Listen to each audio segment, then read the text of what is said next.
everybody. Welcome, Happy Friday. welcome. Welcome I'm to alive. Let's Talk. Of course, I'm having a. I'm in live from Florida, where apparently there are still internet difficulties and power problems. My goodness. My AirPods decided to switch right as the show's starting. What's up, guys? Oh man, this will be another fun episode. But hey, welcome everybody. We're gonna talk about some fun stuff today. We're gonna touch on the hurricane since we're all in Florida and had some firsthand experience to all that shenanigans. And then we're gonna talk some KPIs, and that'll be fun to dive into all of that. Do some updates as well. But let's get into it. Absolutely. Well, 3 Florida guys here, and hope everybody is safe that was affected by the hurricane. Thought it would be funny just to wrap. I mean, it's going to naturally come up in conversation, especially if you're down here, but kind of just our 3 kind of experiences. I'm on the east side of Florida, so when I was here, not really affected by it, just some rain and wind, but definitely a little bit of an ordeal. Last week I was mentioning I was super excited to go to the Family Mastermind event. They have 2 events per year. September is always the big one. So I got in there Sunday morning, I want to say. Sunday morning, I got to the hotel, was super excited. I was going through the Rolodex of everybody that's in the mastermind, like seeing who I could connect with and schedule time to set up some collaboration. So Monday, I was in the sauna at the gym, 7 a.m., and I get an email from Matt Andrews' assistant saying, or no, I'm sorry, I saw on Facebook that they canceled Wednesday and Thursday. So I'm thinking to myself, like, oh man, I wonder what's going to be in store here. I hadn't gone downstairs to like the event yet because I hadn't started.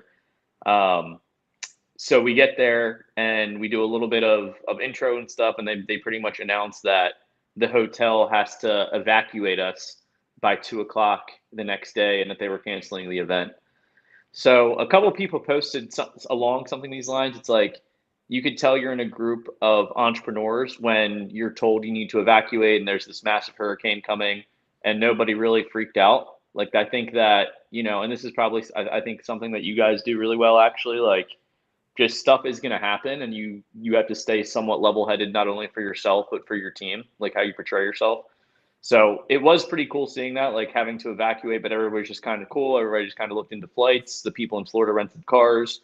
I ended up booking a flight that got canceled, and I ended up renting a car and pretty much driving home that night from Tampa to Miami, which took about probably 5-ish hours, a little over 5 hours, just in heavy rain and stuff like that. But that was a fun little experience there. And it was awesome connecting with everybody at Family. Did a ton of networking while we were there for like the day that we were there. So that was fun. And sounds like everybody got home safely. So how are you guys? You guys did not escape the west side of Florida. So how are you guys doing? Probably. Listen, dude. Listen. I will say I was not worried at all. Why? I'm a true Floridian. Carlos, he's not a true Floridian yet. I'm not. Okay. This is his first year down here. Not a big deal. We were very blessed, to say the least. We lost power around 6:00, which really sucked because my wife and I were planning on like having a movie marathon. We were like, oh yeah, because the kids deserted us and decided to go to their mom's house, because I got 2 kids, so they went to their biological mom's house. So it was just me, my wife, and our baby, and we put her down to bed and getting her ready for bed, and the power went out, and we were looking at it like a vacation. Like, we're hunkered down. Our house is 100 years old. It's not going anywhere. It's made of solid wood that has grown into the earth. We're totally okay. But we went out without probably about 24 hours without power. Like, oh, wow. Did a bang up job of getting it back going. We were blessed. Not a lot had happened.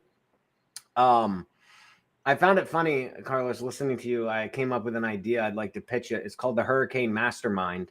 I think that instead of fleeing the state, we should host a mastermind in a concrete bunker style house where people come down expecting to do nothing but network, because power is going to be disconnected. You cannot use your phones. There'll be no TV, no internet. You are forced to do a kumbaya campfire kind of networking, where for 24 hours until power gets restored, you're basically just talking about your business and seeing what you could do to help each other. I think that would be a phenomenal mastermind.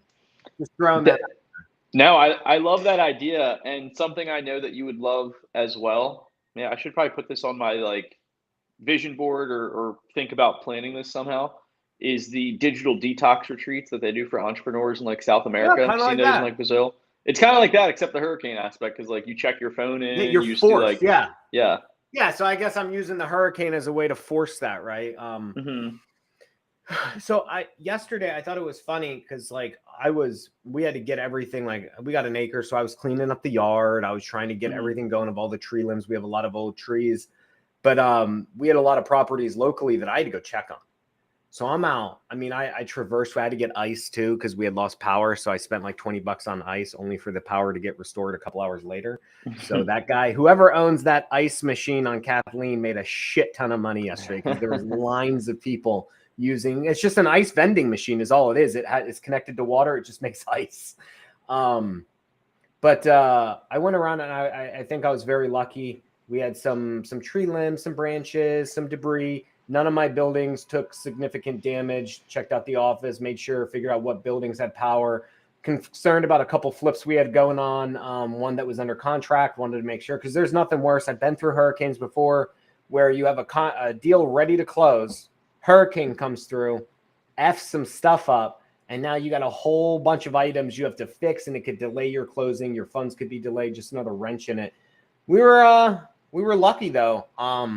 I was telling you guys before the show, I found it funny. You really need to watch what gurus you follow, because I found it funny that I know two guys in Orlando, and one of them, he was out and about, and he was checking on all of his property sites. By the time I got power back last night, I was checking Instagram. It was like I was done detoxing.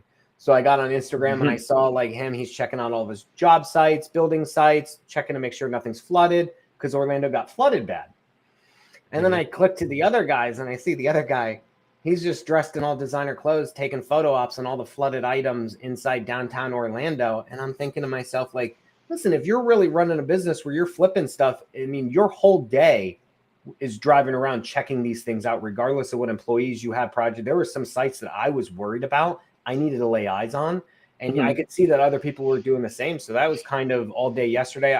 Today, I want to run and check on some properties. And then there's a mobile home park that I offered on, or 3 of them. I'm going to go drive them to see if they sustain damage, because it might be an opportunity to make a lower, or actually get the guy to say yes to my initial offer. So I'm going to go drive those after the show. I was going to hop in the truck and go check out some of these mobile home parks to see if some trees, because they were in some wooded areas.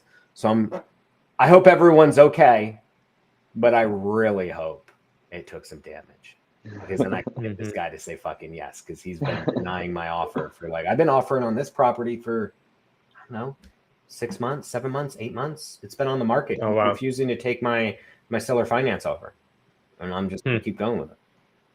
So that was my hurricane story. Very cool. Well, we did fine here. We lost power for a little bit. We have a zoo at my house, a lot of animals, a lot of children, and then we brought in my mother-in-law and her animals. So it was a lot of preparation, and then it was kind of fun yesterday. I mean, the last major hurricane, this is the worst hurricane I've seen in probably 20 years, since Charlie came through. And back then, obviously not a lot of people had a lot of cell phones, but so the power goes out, and I'm like, oh, it's fine, the power's out, I can at least text people and let them know, check in. Everybody was on their goddamn phones, and nothing was going through. Yeah, nothing was going through on the phones. It was ridiculous. So that was the weirdest part of it. It was I remember back when I was a kid, it'd be it's okay if the power goes out, because you've got that landline phone that has power through it. It's that'll be fine. Now it's we've got cell phones, but they didn't even work. So, but we just sat around and played board games, and the power came back. We got some work to do this weekend for sure. My kids are at our playground right now, which is flooded. It's pretty funny. They're it's up to their knees right now. So definitely a lot of water, but overall, just a hurricane. Well, it was actually, I think it was actually downgraded to tropical storm by the time it got to us in inland. Still, 88 mile-an-hour winds is nothing to sneeze at. But yeah, I agree. It wasn't as bad as the other ones. So I just want to throw a shout out to Eric Brewer, who's looking to come on down to Florida and thinks that our weather is better. I know he's going to argue with me about it, but good luck, bud, when you experience that, because he's even closer to the coast. So he experiences that Cat 4 hurricane, and he wants to tell me that Pennsylvania isn't as awesome as Florida. See about that warm weather then, as the warm weather's pounding you. But I was gonna say, what's interesting with Tampa too on the hurricane? Just talking with like local people down there. What's it called? A storm surge? Yeah, surge, yeah. So that was interesting because I saw people posting pictures of where it's just mud now, or it was a couple days ago. It was just mud. All the water out of the bays. I've never seen that before. Or heard of that before. Yeah. It sucks it out, pulls it into the storm, and then shoots it all back at you. That's crazy. It's like catapulting water at you. That's insane. It's like Thanos. It's like Thanos. Like when he takes the planet and just like throws it down at you. That's brutal. And right by the hotel, there's like all these like. It reminds me of houses like right when you go across this main bridge here from inland Miami to Miami Beach, like the top of South Beach. There are all these like such nice houses that are either like old like Spanish like cartel drug lord houses, or they're like modern houses. Same exact thing in Tampa, and all these people had to evacuate their houses before the storm surge. Yeah. So I was just like Ubering around with like some local Tampa people. I'm like, what is this going on here? They're like, oh, it's the storm surge. Everybody has to evacuate. So I'm sure it's like these multi-million-dollar properties that all just got like wrecked to some degree. Tom Brady did. Yeah, and then he was like, he made a post. I was watching Thursday Night Football last night because I had power back, and he was like, "Oh, we're grateful to be able to go back home on Sunday." And it's like, yeah, dude, he probably flew his private jet out, flew his private jet back. But yeah, it's crazy, man. That Tampa Bay thing, I didn't know about that until I think it was like a couple hurricanes ago. Yeah, it happened a couple years ago. Yeah, but sharks. There's sharks and manatees in the street. I've seen people posting sharks just swimming down the highway. There's a manatee flopping his way on a sidewalk as the water kind of started receding. So like, there's a lot. I mean, I feel for that. There's a lot of agencies that need to get out there and do their thing. I'd be afraid if I was just walking and there was a shark next to me. But anyway, that's Florida for you. We get by. Trying to explain to the kids the difference between a hurricane school outing versus being up north and having a blizzard and having school shut down. With the blizzard, you're not afraid of your house being lifted up and taken away. But you still get the day off and you get to like relax, but you have power and hot cocoa and a fire. Whereas in a hurricane, you're just hunkered down, hoping your house doesn't get ripped to shreds and you along with it. So just difference of how we grew up. I had to walk uphill both ways through snowstorms, and they get to ride their bikes in the sun. Anyway, what are we talking about today? Wow, we're going to talk about some KPIs. That is one thing that we're going to do. I know that we're kind of tying this in. We ultimately want to talk about 3 different types of real estate investing companies and the KPIs that should be important to them. We have not prepared for this at all, so we're going to I have my opinions, Carlos has his opinions, Papa P has his opinions, and then maybe by the end of the day we'll be like, all right, we'll come to some consensus or not. We'll find out. We'll see what happens here. But yeah,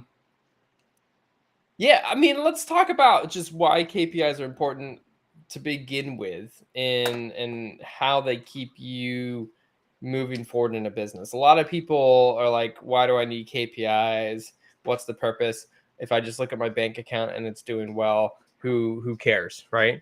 That's certainly a valid point to some end, but what really KPIs enable you to do is to set goals, to say, this is where we think we can get, here's what we have to change to get there. And KPIs are the things that ultimately measure that and say, did it work or did it not? And then being able to have that conversation around the results. Because otherwise you're just kind of flying blind. I know here at Investor Fuse, we've gotten really good at our scorecards. I would say the last year and a half, and especially even in the last 6 months, we've added some scorecards for different departments, and it's very helpful to be able to just, from a week-to-week basis, look to see how things change, how things improve, or even get an early warning sign if something's going poor. But do you have any experiences, Brandon, in your career path as a real estate investor where KPIs helped or hindered? Yeah, I mean, the tough thing is I know we're not going to talk about like what you just said about the different stages of business, but KPIs are important, except for I believe when you're starting out, because you need data, you need to make some fucking money. All the KPIs in the world aren't going to help you get off the fucking couch, right? Mm-hmm. So, but I think when I started tracking my KPIs, I was able to really get a handle on what I was doing and provide clarity to my actions. And I think that's important. It provides clarity to your actions and not just doing things. When you're starting, you're just initially trying to make a buck, and listen, you go through these stages in your business too, ups, downs, where you get back to that type of cycle, just trying to make a buck. Something happens, maybe you lose employees in a department and the tracking isn't as necessary. All these things adjust. But I mean, I would say once I started tracking them, I was able to actually put some clarity on what I needed, why I was doing as good or as bad as I was doing. And at that point, it was pretty much both. There was months I was doing good and there was months I was doing bad. And by able to see that, we were able to start tracking how much marketing pieces we were putting out, the cost of them, and kind of narrowing down our data, which is kind of how even REI Op Center was founded, was on the KPI basis, right? Understanding the data. And that goes all the way back to then, where I really wanted to understand my data KPIs a lot better. But I'm going to admit to you, John, and it just sucks because like there was a time where I went through this phase where I was really focusing on getting REI Op Center up and coming up with the ideas for it. I had lost some salespeople and I let my KPIs go to the wayside. And I was dialing again and I hired some people, but I wasn't tracking anything. And I also stopped. This was at the point where we really were transitioning to we had transitioned already to a virtual team. Yeah. And a lot of the KPIs that we had tracked in person changed. So it's important to note when you're managing a virtual person or unmanaged virtual person versus an in-office person, your KPIs are completely different. You have to have different expectations because those people aren't going to do the same work as an American locally or as you as the owner. So we kind of let them fall to the wayside and our money started going down, our deal quantity, right? And it started going down and in the single digits, and I wasn't paying attention as the owner. And I was so focused on something else, I wasn't watching the things fall around me. And the big thing here, and I put it all on me, is my team members who were there giving me the KPIs previously stopped giving them to me. That urgency of giving them to Brandon on Monday stopped being as important as Brandon wasn't worried about them as much. So they kind of followed me as a leader. And then when I'm not getting them, I'm not reviewing them. So you know what I mean? You get into that habit, right? And then things fall off. And when they fall off to the bad side. And so then when you look back up, right, after so long, and you look back up and you go, wait a second, why am I not making as much money anymore? Why are people not trying as hard? And it goes because we lost clarity. We lost the clarity for our actions and as to why. And a lot of that fell on me. And then the problem was I had to kind of restart from the ground up on my KPIs because our team structure was completely different. So I had to redo everything. Even the way we were displaying KPIs was wrong because we were using Plecto in office, and I didn't have my guys in office anymore. Like, right. I was doing everything virtual. And so that's when, you and I were connecting on IF3 and huge about getting the IF3 dashboard together so our people could see their KPIs and just display it differently for a virtual team. I don't know, man. I'm not trying to keep harping on it, but yeah, I saw it from both ends. It helped us make money. And then when I let it fall, it really, I mean, our revenue and our deal quantity fell too.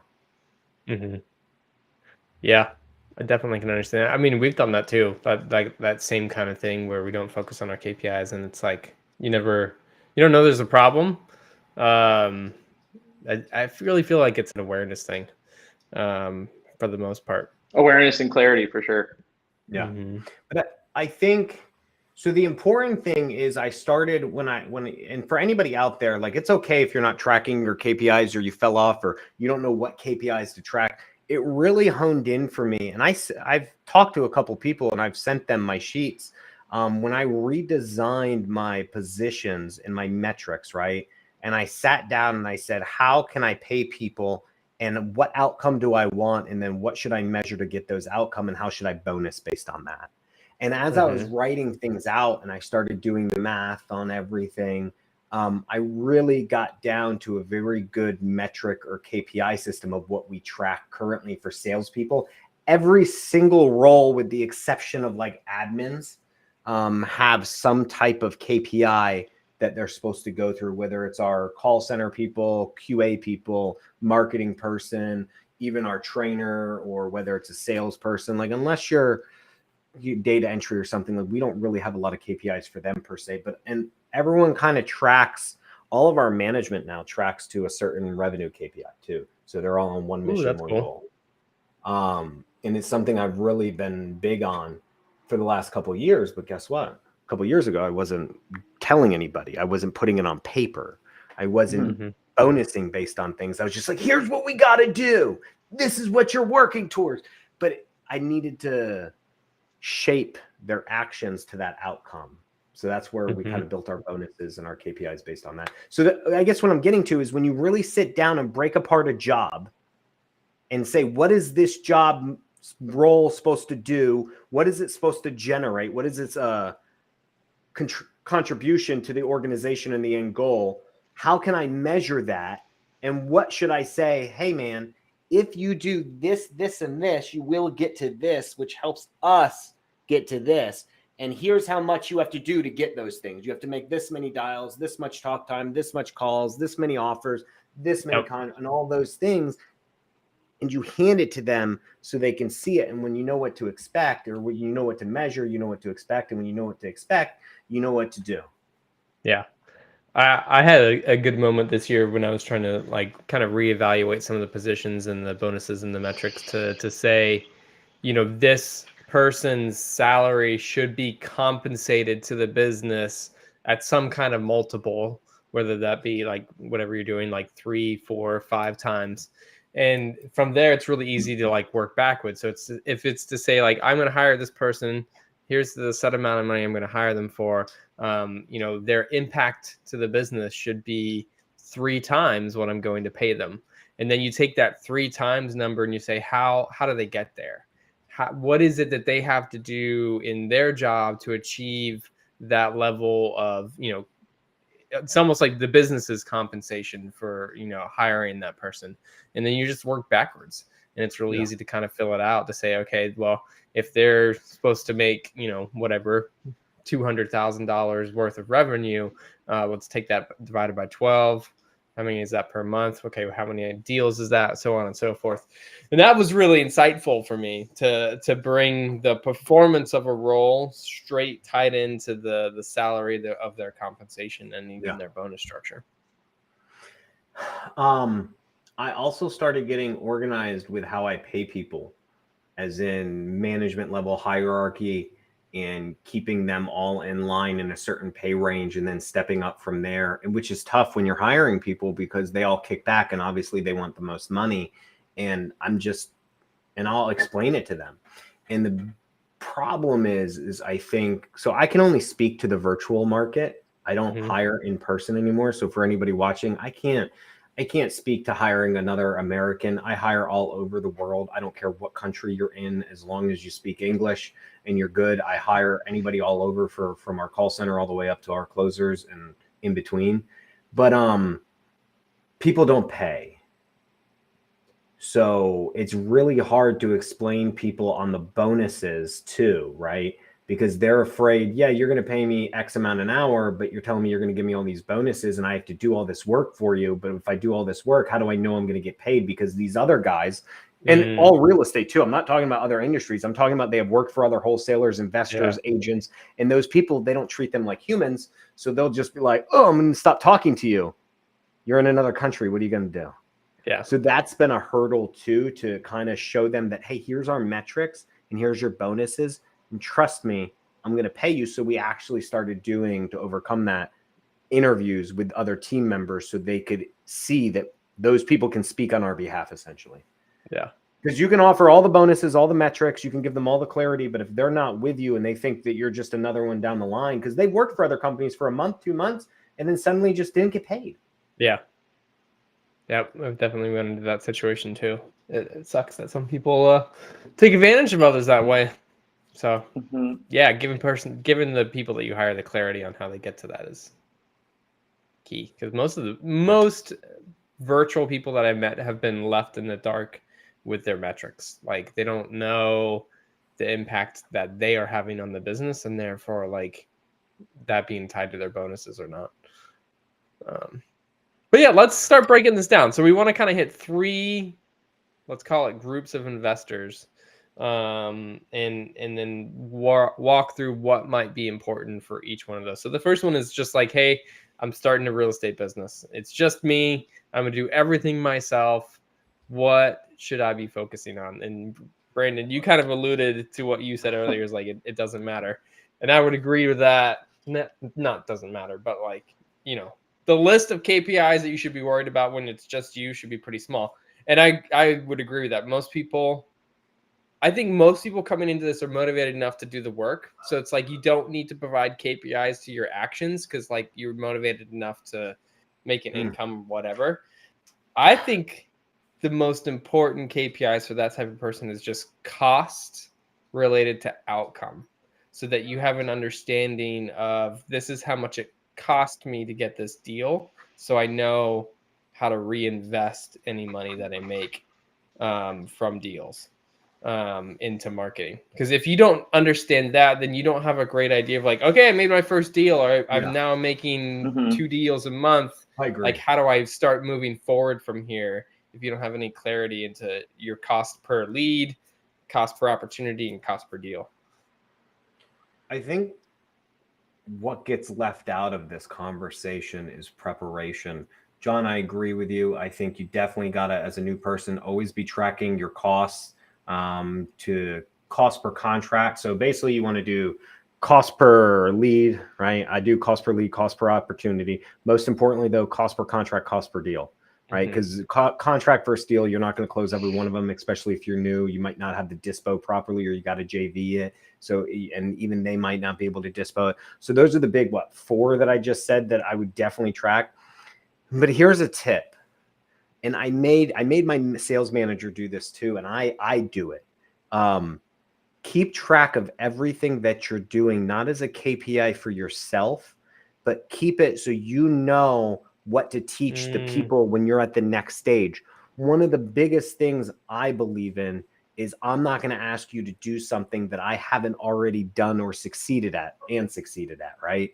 So a lot of times, especially when you're hiring virtual, because that's what I could speak to. And even when I did hire in office, it was kind of the same thing, but they want to know, how many calls do I have to make? Well, how do I use this system? Like how quick is this? And they also want to make their life easy by maybe skating some responsibility, making excuses. So when you're dialing, you should keep track of your contact rate, right? You should be able to keep track of your talk time, how many offers you made, and not so much. And we'll get into that as a business. And I'm not telling you to do this for yourself. It's good to race against yourself, right? You know, keep your personal best. Like, I beat that. I get that. Yeah. But this is more so when you hire your first person, you can show them what is expected and what's possible, but also it gives you a position of power when that person tries to tell you, well, I didn't have enough time today to do that. Or it's not possible to talk 3 hours a day on follow-up calls. It's not possible to dial that many people. Or what do you mean? How am I going to make 3 offers a day? These leads aren't any good. And you're like, bullshit. Like, I've done this. And you're able to actually explain and show them. Yeah. And it makes you a better leader as well. I've run into all of those problems. I've had people skirting responsibility. I've also had people not intentionally skirting responsibility, but doing things the wrong way. No matter how my training is, because it's in my training, I will still have people, agents, trying to do analysis paralysis, right? And Mm. it's and as somebody who's done it, when I see their metrics drop, Mm-hmm. I can immediately call out the reason why. And I go, well, I bet this is what you do. And they'll be like, well, Yeah. yeah, because of this. And I'll be like, and let me explain what it's going to do to you. Mm-hmm. You're able to help your team because in that early stage, you tracked it and actually wrote it down and experienced it. So. Yeah, that small example there is a perfect encapsulation of one of the like awareness benefits of KPIs, because it's like when you do have KPIs and you're monitoring with your business, it's almost like you're a doctor that can just do a diagnosis on somebody and either look at their, blood results, or they can do some type of heart rhythm or whatever they're looking into. It's like you have that diagnostic. So it's like you're taking your blinders off and you're almost becoming a little bit more like can predict things in the future. For me, what's mainly been coming up in thought for me, especially for the single person or the single team, I guess, is almost a little bit more in the beginning path. So it's like some of those books on habits. They talk about how like Jerry Seinfeld, all he focused on in the beginning was telling a joke every day just to make sure it stuck in. So for me, I kind of lean towards the person that's like maybe hasn't done their first deal yet and thinking of the most important KPIs, just making offers, which is one of the ones that Brandin mentioned there. But almost making sure that you're making offers every day. And this is for the person that's like just starting off, and like that's almost like the one. So I'm thinking about if I had to like whittle it down to like one, what's actually going to get you moving, like from 0 to 1, Yeah. is making offers. You're not going to be able to move. And I know that's slightly different, but that's what's coming up in thought mainly for me, is just making offers every day, or like that's the one thing to look at, like of if you're going to do business or not. Yeah. Yeah. That's really interesting. Yeah. To have some kind of thing that they focus on. If I did this every day, then I will I'll move forwards. Because you could definitely like have a fear of making offers. You could be like getting on the phone and having the conversations, but if you're not like willing to be like, you're too scared, whatever, not sure how they're going to take it. But yeah, just say like, if I make an offer per day, then I'll move this forward. I like that. And you can Cool. track that stuff on paper. Like it does not have to be fancy. Yeah. Investor Fuse does it automatically for you. Shameless pitch. But long before John had implemented that into Investor Fuse, I mean, we used to just track it. Like it's just something I would make our team every morning. How many offers did you make yesterday? And it didn't need to be exact. I just needed them to keep tick marks, like little, and I would do it too, right? When I called, just keep how many dashes every time you made an offer. How many did you do? I made 4, I did 5. Now Investor Fuse has it automatic. It's recorded no matter what. But I think that's important, is just writing it down, not just guessing, and keeping a log of that. So whether it's Excel, whether it's a notebook, I used to I used to count my calls on one of those little clickers. They do wow. Yeah, I love that. So back in the day, I used to sit at my desk and just click, click, click, click, click, click. A little. That was before VoIP phones and everything. That's another like psychological thing, like dropping the paperclip or the marble. I was just thinking about companies, because you guys listening to this all see it. The people that have like the gongs in the office, like I guess when they get a deal under contract. I was wondering, I couldn't remember if you had a gong, or maybe if you just take. I was gonna say it'd be funny if you just like took the Thor hammer, and every time you like closed a big deal or got a mobile home, if Tyler Vincent is hooking up with a mobile, you just take that Thor hammer and just put a nice like hole in the wall, just as hard as possible. But that's like a cool fun, and that's like that would be more so when we transition to like small team. And again, Papa P, we're talking virtual, isn't hiring an office now, but that's always been cool, and something that you guys all see on like social media, people's office, where they have like gongs or like a deal bell when they get a deal under contract or sell a deal. But it's cool for that, for not only like team morale, but also like the psychology of like when you close a deal, like getting that. Love the spinning wheel. And even in the tool that I use for Investor Fuse sales stuff, which isn't real estate specific, it's business related, but I love how they built into the product. Anytime that I close a deal, it's either like a person dunking a basketball or a golf shot or a pool table. So it's interesting, like the psychological thing that goes into it. You're almost like craving that gong, stuff like that. Yeah. Yeah, I'm with you on that. I think that's important. You can't, again, you got to do morale for everything. But again, and that's medium. But so as a solo guy, but let's dive. I mean, let's dive into small team though, because I think Wrap that's to us. different.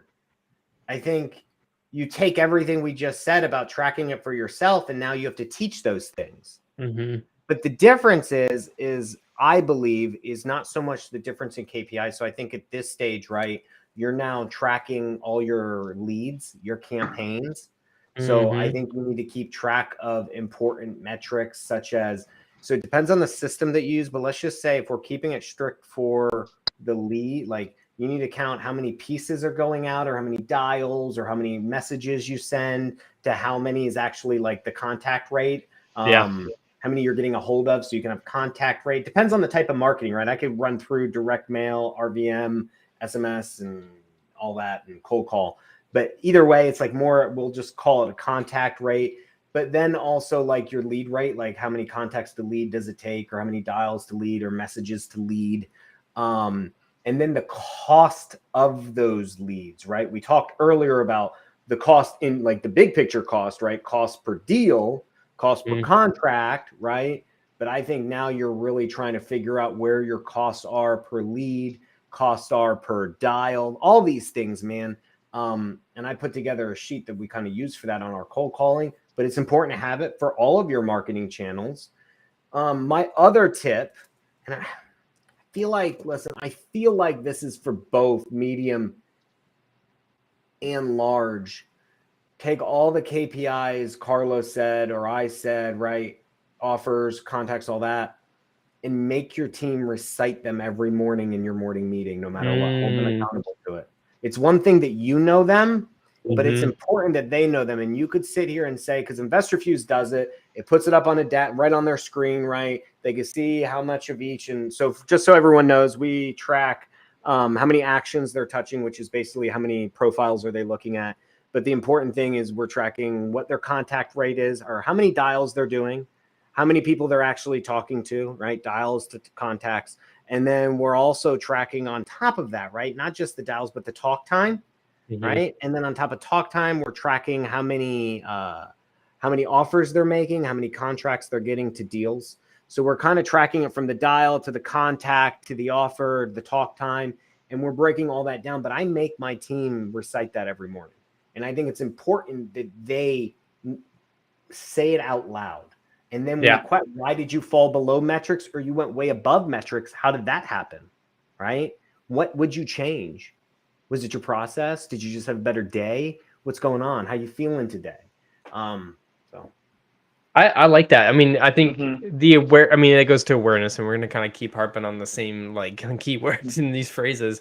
But like the more aware you are of the metric, the more you can have helpful conversations around it. Because you just said that, like, what if somebody went over the metric, and in the morning they're like, I had a total talk time yesterday of 5 hours, and then anybody else on that call can learn as you kind of dive into, well, why was that a lot of talk time? Like, what kind of day were you having?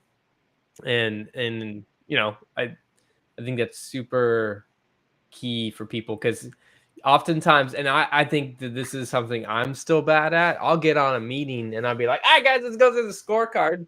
And then I will just like look at it and then verbally say it myself, even though other people report it and add it to the scorecard. I'm the one that's usually just kind of running down it, versus like the people that are responsible for those KPIs should be the ones talking about it, so that as they go through and they see, this is good or this is bad, they can add the kind of commentary to that. I love that.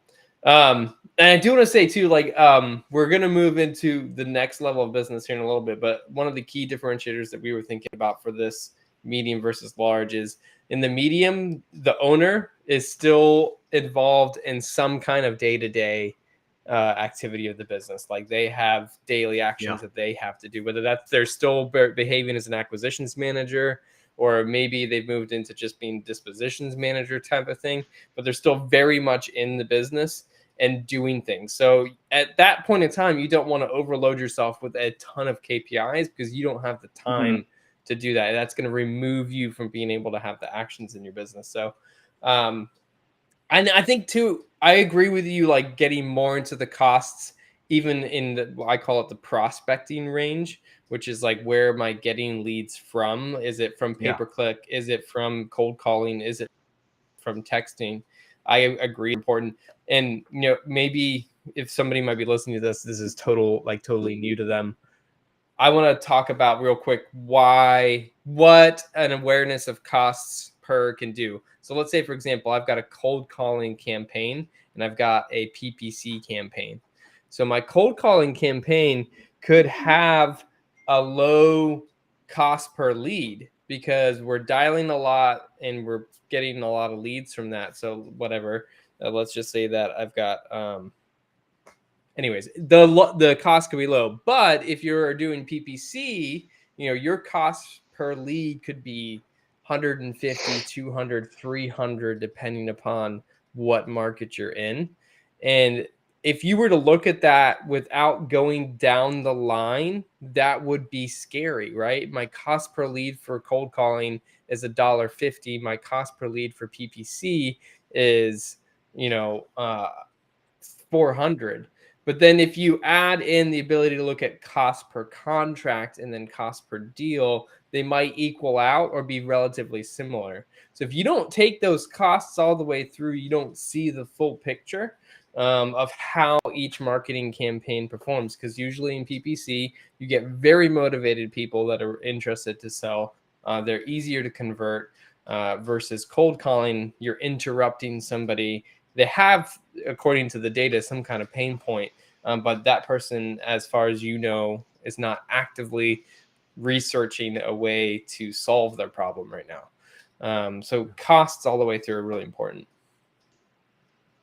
I think that's true. Mm-hmm.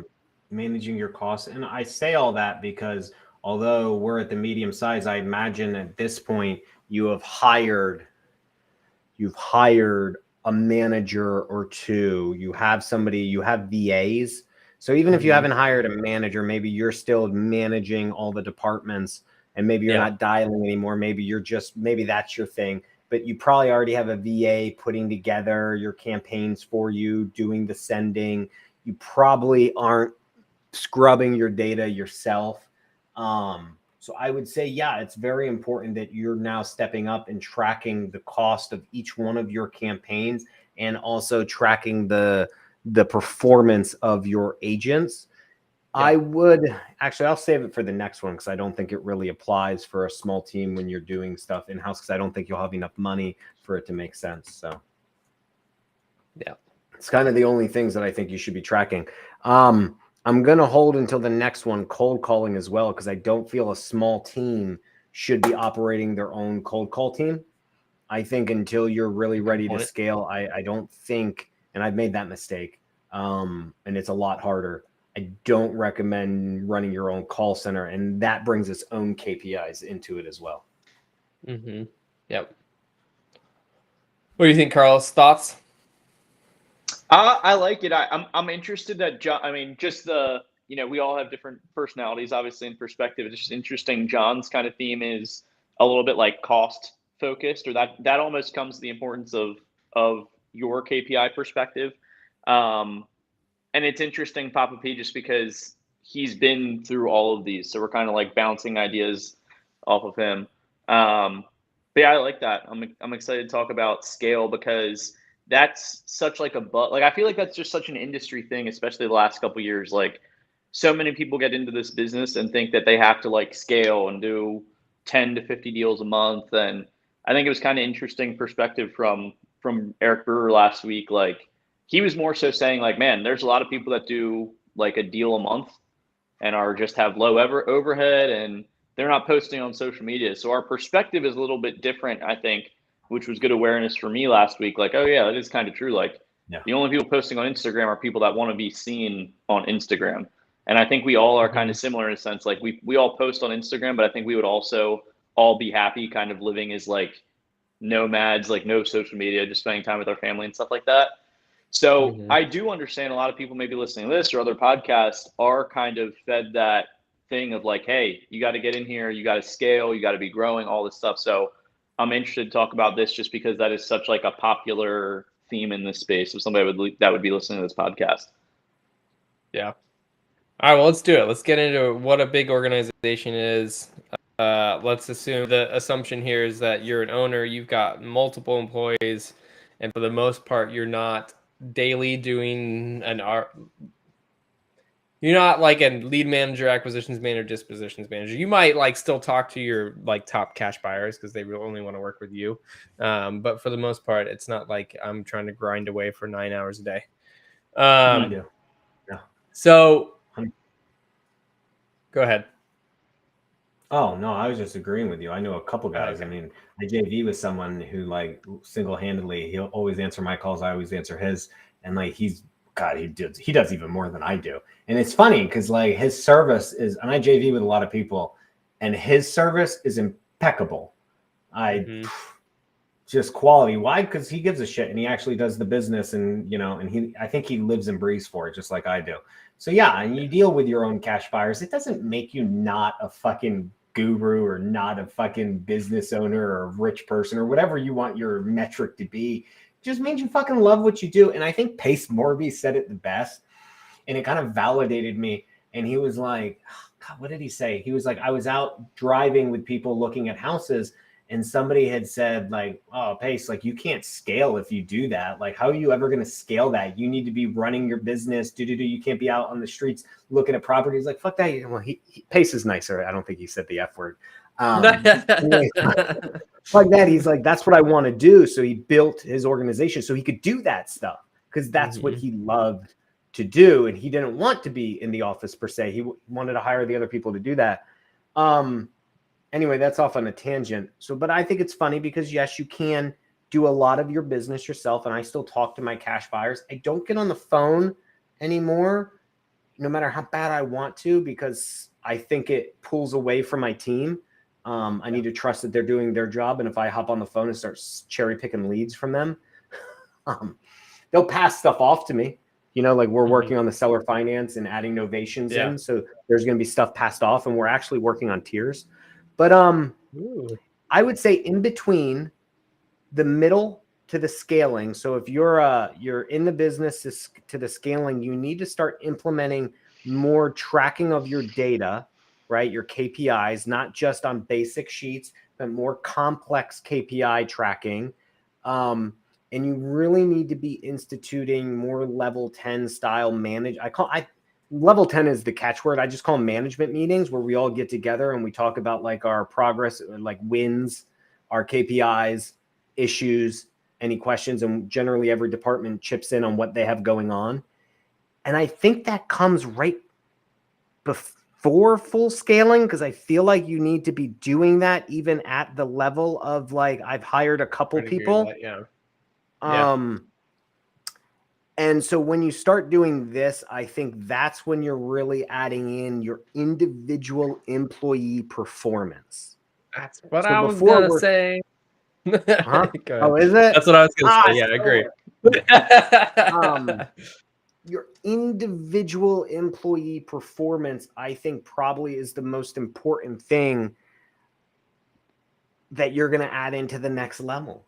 And then department performance. So every department knows what their jobs are. And so we're now tracking that essentially. So like marketing, how many leads are they doing? Like, what are they generating? What's their campaign stuff? So basically what we do is we create Excel sheets, and we start in the very beginning. We track every single marketing campaign, everything about the cost and the performance and the leads sent in. And then we take it a step up and we go into the sales aspect of it. Once it's in our CRM, what's the performance of all of these things? What's happening inside our CRM?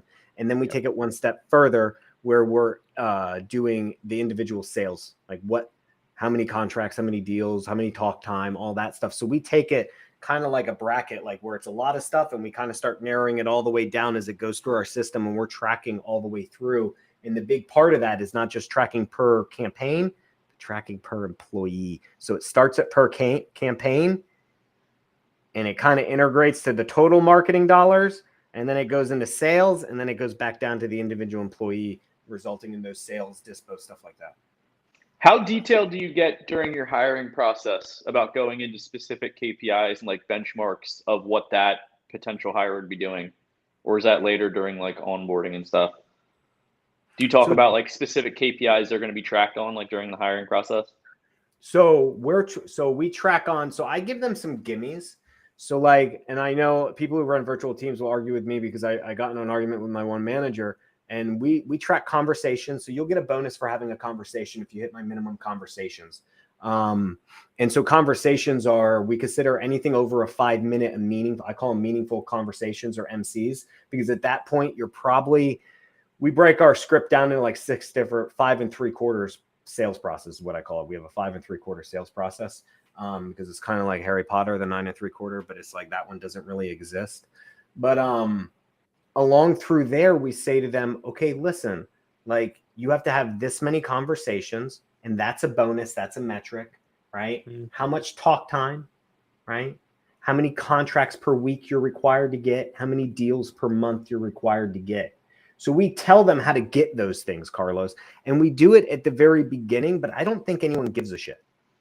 I think they're looking. My next question was going to be, do you feel like they appreciate that? Like, No. do you feel like they know like the onboarding and the support and the KPIs they're going to get? Nah, bro. They're like, what the fuck? How am I going to do this? But I think once they go through the onboarding and they start participating in our morning meetings, that's when, because now they're seeing it, because we're talking about the deals, we're talking about contracts, right? So they're starting to see all those things happen. And that's when I think it really clicks for them.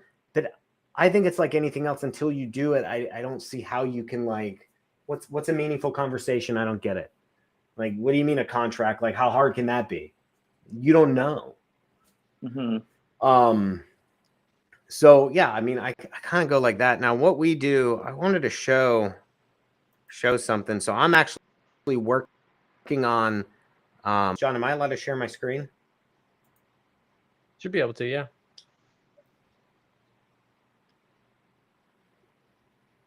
So this is not 100% my data. So if it says I got 100 deals, that's not actually accurate. No, I don't think it says that. 100 deals this week under contract. Yeah, he just sent this in to me today because we're revising it. So there's a lot of dummy information in here. But what we're doing is we're scrubbing IF3 and smartphone. Ooh, and look at that. Putting in all of our KPIs. So this is kind of, now that we've scaled, I need to know more stuff. So this is at the point of sales performance weekly. And we've added, like, he's even given a glossary for me here, but we're going to work on monthly next. But we're now tracking the total calls. But the big thing here is, I want to get over to here, is like we're actually tracking. So we track number of calls. That's actually wrong. I'm having him fix it. It's supposed to be under 1 minute, like 1 minute or more calls. I'm sorry, not under, but it should be 1 minute or more calls. So this is not accurate. But we're working on 1 minute. Why? Because I consider that a contact. Anywhere around 50 seconds or a minute means you've actually gotten into the intro, because the average voicemail picks up around 30, 32 seconds. So if somebody is talking around 45, 50, a minute, that means you at least had a conversation to get like a, hey, I'm busy. I'm in the shopping mall right now. Can you call me back? When's a good time? That takes approximately 50 seconds to a minute by my experience, because I've done it and I've clocked myself. So I track that, Carlos, and I could tell people based on how many contacts you get, right, is how many offers you're going to make, right? Like how many contacts you're making. So dials, right? So we basically track dials up here to contacts, and then we do it to offers. So we get this from InvestorFuse and Smartphone. So InvestorFuse will tell us, so for example, like first offers, that's how many properties that you actually offer on in a week. So for this, whatever this is, this person offered 16. So this agent offered 16 made one offer on 16 properties, right? 13 this week. So we do a comparison week over week. So 1 week he did 13, another week he did 16. And then as a result, how many contracts? So here, 4 contracts over 16 property offers. So what does that mean? 1 in every 4 offers that he's making, he got a contract. And I want to say, again, these aren't 100% real numbers here. I don't know all the data he's put in. But you get to something like that because we also don't just make offers willy-nilly. You have to qualify. We have our script break down into the second section of our script is qualification and motivation determination. If my agents feel that they don't qualify or aren't motivated to sell in the next 30 days or so, or even make a decision, you don't need to say yes today. You need to have enough information to make a qualified yes or no decision today to us, right? To hear an offer, to say yes. And our team is like, if you're not ready to close in the next 30 days or so, we don't give an offer. So that lowers our offer rate. Whereas before, if we were tracking this 9 months ago, I wanted people to make a shit ton of offers. And then we found we were giving offers and it really messes up our follow-up calls because we're giving offers for people that aren't ready. So we kind of got better at that. And then Interesting. Of course, we started tracking our deals, obviously 0 deals here. And then our talk time. So Carlos, this also goes into what you were saying, like, how can I explain to people what they need to do? So one of the reasons why I had my guy put this together, and he's phenomenal. None of this is me. I literally sit down, have a talk with him, and he participates in all of our management meetings. And I go, wouldn't this be cool? Like, can we track this? And John knows because I'm always messaging John too. Hey, dude, can I pull this out of IF3? And then he goes and does it for me. He's a genius. And we track talk time per offer. How long typically are you talking? Does an average agent talk before they should be making an offer or are making offers? And then talk time per contract. So I could start to really look. And Carlos, as a sales guy, it's like a snowball. You need to keep rolling your pipeline, rolling the snowball in order to build that momentum to get those offers, to get those deals and contracts, right? If you stop and your minimum is say 2-3 hours, and today you only talk for an hour and a half, that doesn't just set you back a half a day. It sets you back almost 3 days because you got to catch back up. And those people that maybe you would have gotten a hold of, you don't actually know they're going to be a hold of tomorrow. And that pushes back tomorrow stuff into the next day. And it's a vicious cycle. So we try to tell people, here's how much you have to talk to get this. And if you do this much talk time per day, here's what your results should be. And although I'm not telling them that now, that's why we've created this, because I felt that was something that I was missing, because we could do it and we could actually do the numbers, but until I could show them their actual results, I felt like it wasn't being validated. Love that. This is beautiful. Thanks, man. I'll let them know you said that. I don't want to take credit for something I didn't do. And something up here goes to IF3.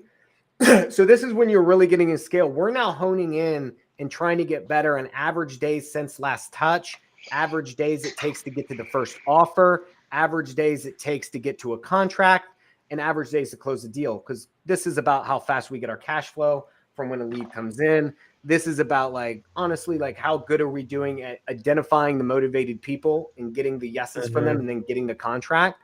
And then days to offer, same thing. How good are you at having that conversation and determining they're ready for an offer? But this is about work avoidance. Like, I want to know, and I don't want to spend too much time on this. We can always talk about how I train salespeople, but how we work our pipeline. I want to know that you're not leaving leads sit because you don't like them, that if you don't like them, you're classifying them out and letting the resurface campaign inside Investor Fuse. If you're a premium member, you can resurface your leads to your follow-up specialist. And so that lets me know. And what this does, guys, is it allows us to achieve something like, if 82 is too high, where do I want them to be? Yeah. If 8 days to make your first offer on every lead, like overall, and this is year to date, overall, right? Where are we trying to get that to? Do you want it to be in the first day? I think that's a little unrealistic. I'm very happy in that first week of making our first offer, because I feel like, and I don't think we have it, but that's something I want to put in here. Average touches. That's a good one. I'm going to write that in there real quick, just as a note to myself. Average touches to get to a contract or an offer. But it's a work in progress, guys. So even me, who's been doing this for a while, like, I'm always tweaking and making it better. And then our goal is to have this for our sales manager to present and to explain himself on our Monday meetings to the rest of the department managers, to make sure he's doing his job, because everyone else relies on him. So I needed something for him that was as fancy as what we track for our cold call team. Yeah. So this is I was going to say real quick, one that is, since we're talking about IF3 KPIs, this sheet here, I'm not seeing it right now, so forgive me if it is on here, One that I believe we are adding to Investor Fuse, which is a fantastic KPI to track, is speed to lead. Yeah. So that is going to be, I know we've got some feedback from some Here's teams one. that are more so scale on the premium. Is it on there?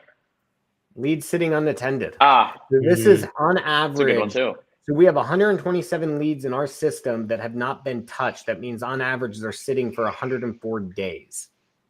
So this was surprising to me because, and this is important, guys. So why is it important? What Carlos is saying is because when you start getting 1,000, 3,000, 5,000 leads in your system, it gets very hard to see what's not being touched, right? What's blank. We'll call it, if you know what IF3 looks like, there's a lot of cool little gadgets you can measure. And when those are all blank, no one's called, no one's touched it, no one's, talked to them, made an offer. Well, when you got 5,000 leads or whatever, you can't do that. So we're trying to put this on here and track how many are unattended and how long are they left until you make your first contact.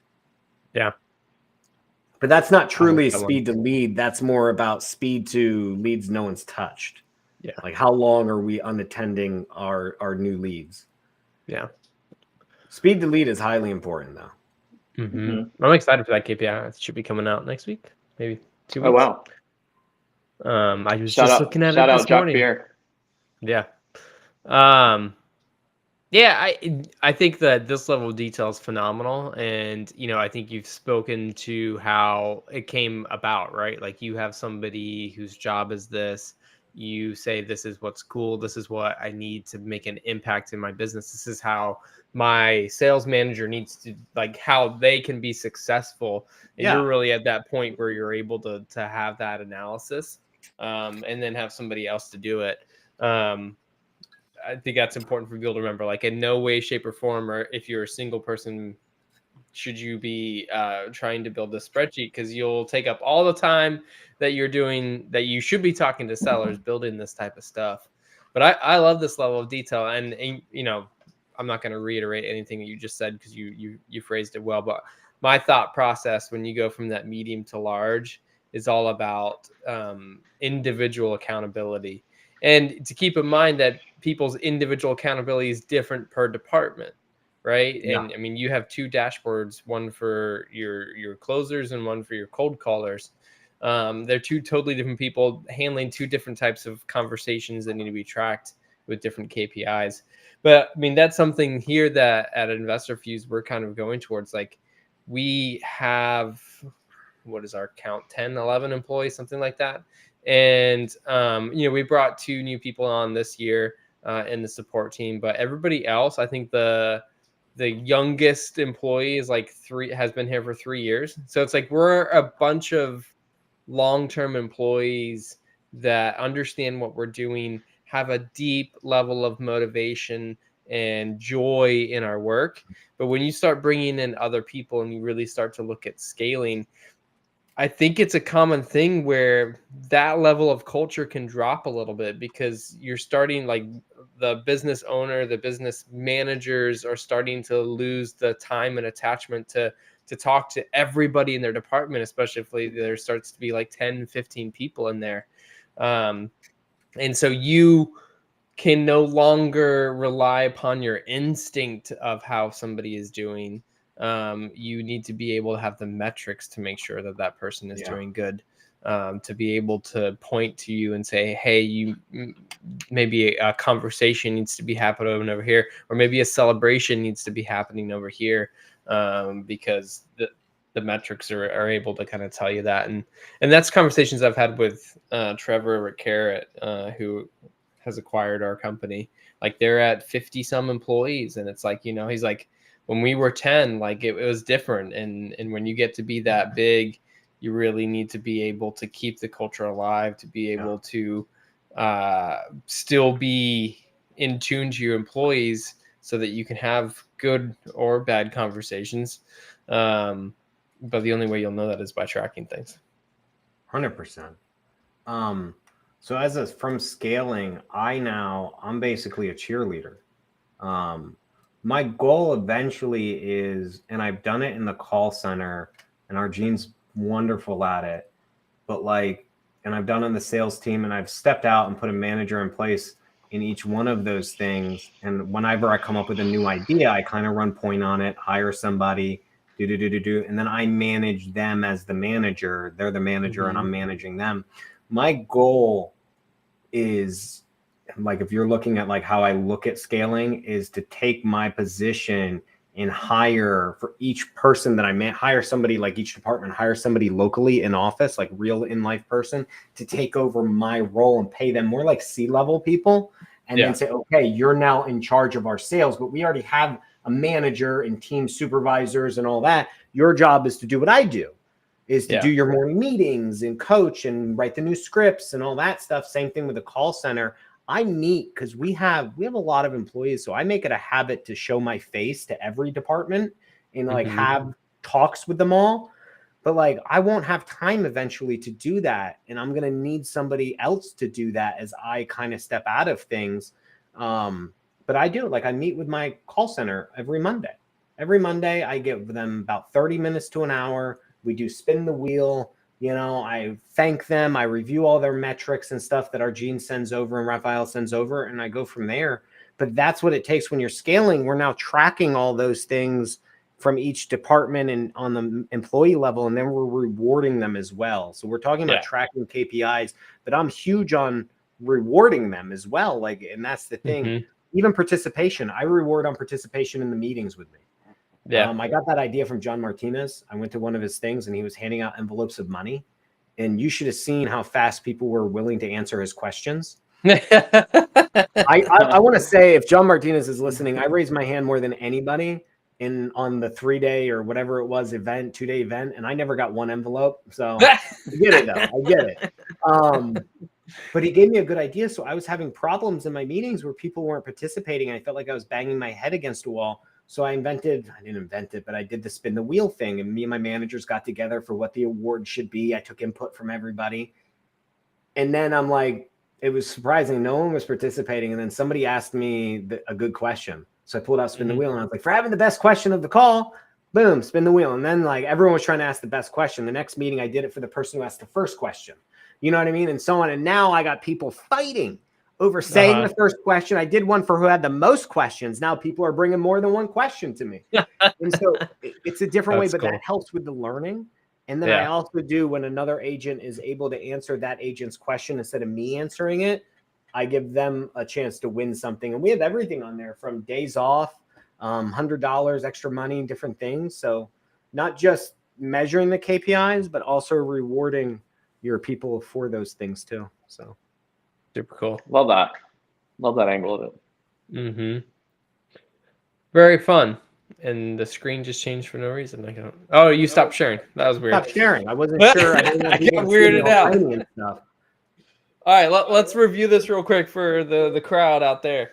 All right, if you're on your own, you know, we don't believe it's necessary for you to like per se track your actions on like did I hit this everyday metric. Definitely track your costs, so you know cost per lead, opportunity, contract, and deal. But the most important thing is, and I didn't bring it up at the time, but I will now, like, or you could just be in a system that's tracking what it takes. But the ultimate goal is that you have an understanding that you know what it took for you to get an offer, to get a deal done, to sell a deal, get it closed, so that you can then, when you hire somebody, say, this is what I did. And you could even say, you know, we'll take 80% of what I did and turn that into your KPI goal. Oh shit, I got that metric for you. Shit, because I figured that out. I fucked it. It's it goes to unmanaged and managed. So I think it's 75%. I run my numbers when I invented everything. I think I came up with about 75% for my managed callers of what they could do compared to me. I think I ran it around 75%. And then like my unmanaged people, before I had managers, I was at like less than half. I think I was at like 30% or so. I figured they would operate at 30% of capacity.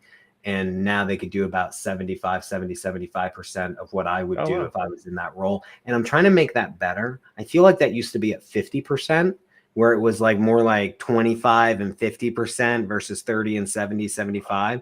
But I've been trying to up that with the training trying to give them more and make them more like Americanized and like understanding what's going on in the economy and the world today and real estate. So the training helps boost that, but they will never be at 100% of what we're doing.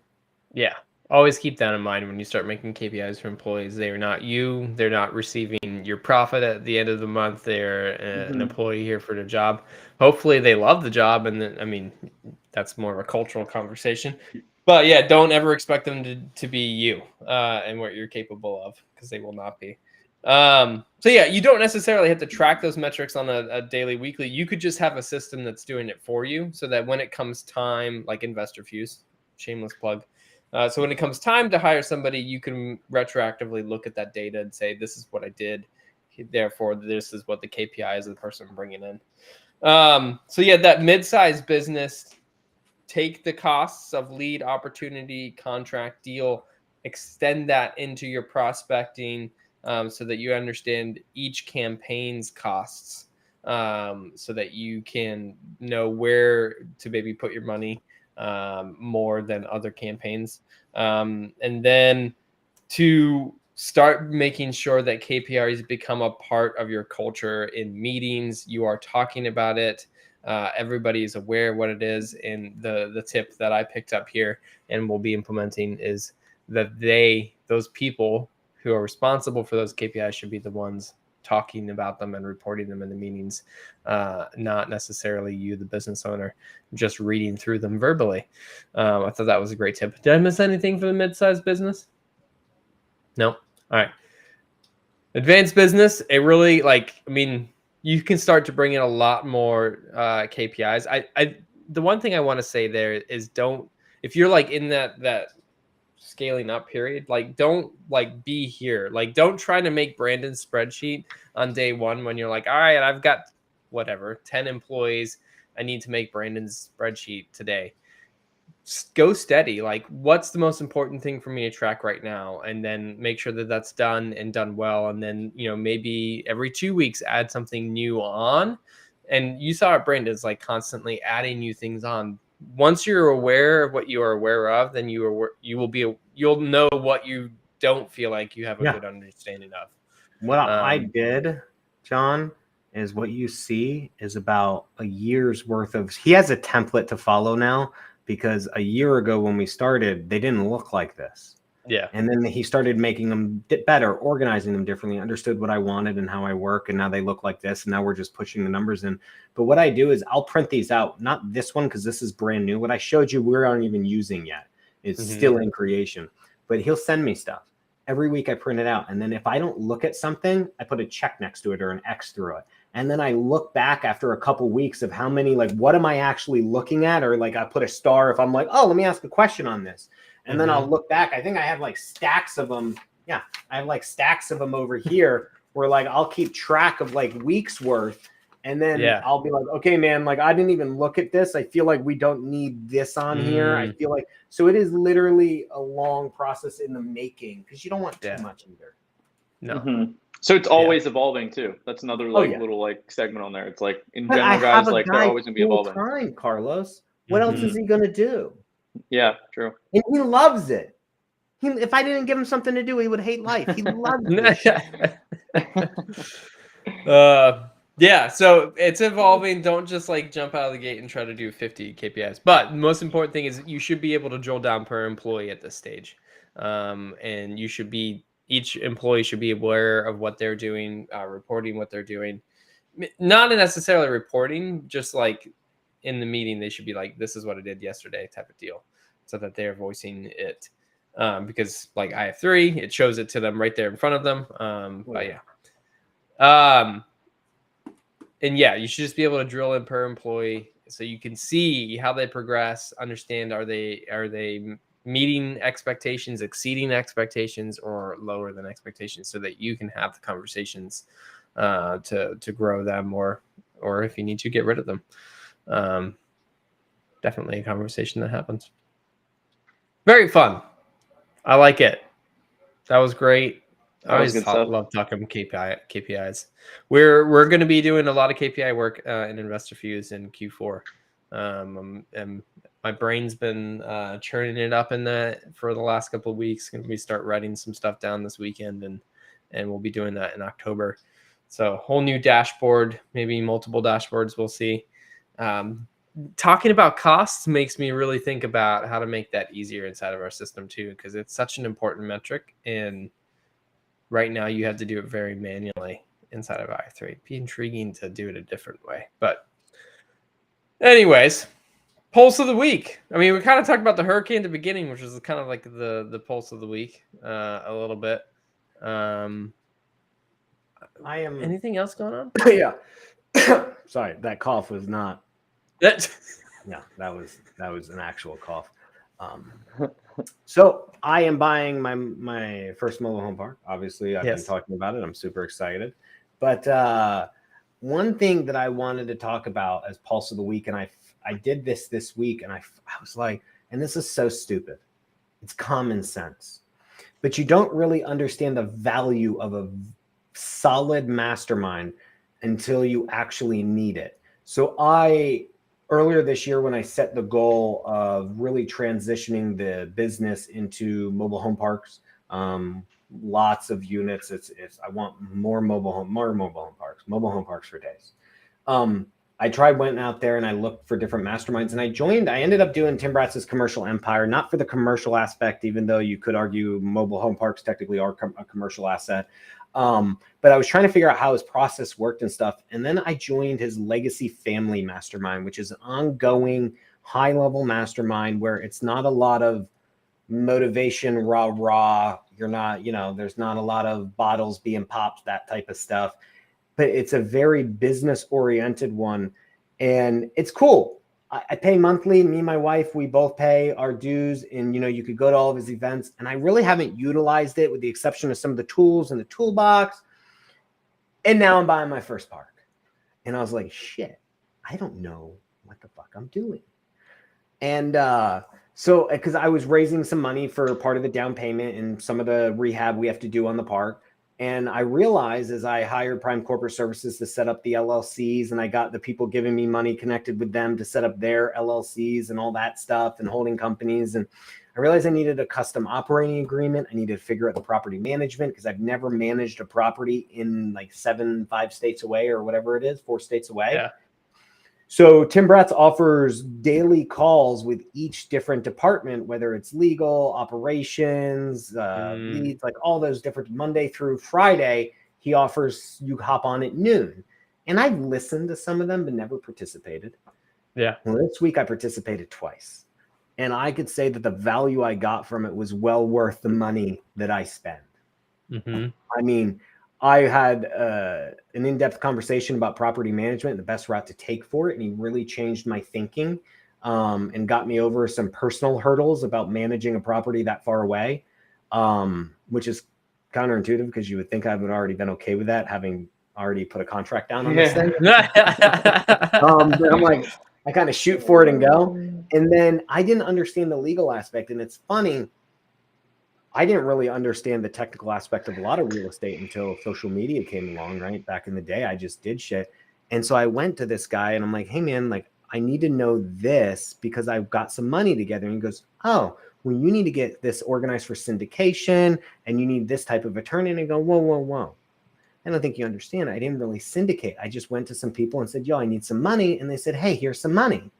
And he smiled at me, and so did the other people. And they were nice. I go, yeah, what you did was syndicate money. And I go, it's like, it wasn't a lot of money though. Like, I didn't need a lot of money for this. I don't feel like that's the right to do much. Uh-huh. And so he told me legally what I had to do, what type of attorney to call, what I'm looking for, expected cost, how to set that cost up, all those things that I would have never been able to do had it not been for being a part of a mastermind that was more than just networking or more than just that motivation of like, let me listen to some speakers, right? And he has that too. But this is just a different time. So I think it's good to go to those weekend warrior ones. Like, you know what I mean? Those weekend sugar rushes where you go pound down 2 days, you're out drinking at night, you talk to them, go the next day, you listen to all the speakers, go out again that night. That's a type of one.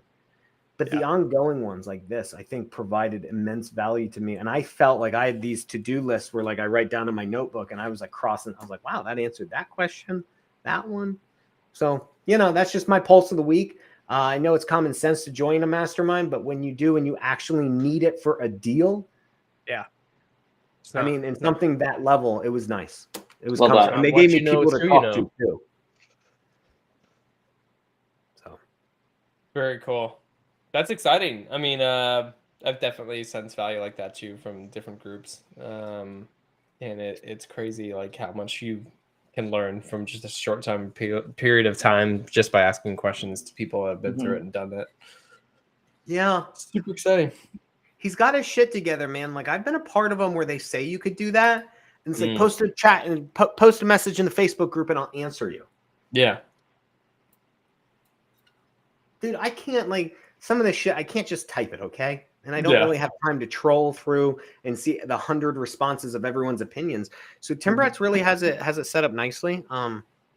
Where you feel comfortable doing that. And that's the other thing. A lot of them, you don't feel comfortable because you feel like you're bothering somebody because they're just, and it's no offense to them. They're just not there on the process or the structure of how they organize their mastermind. I don't know.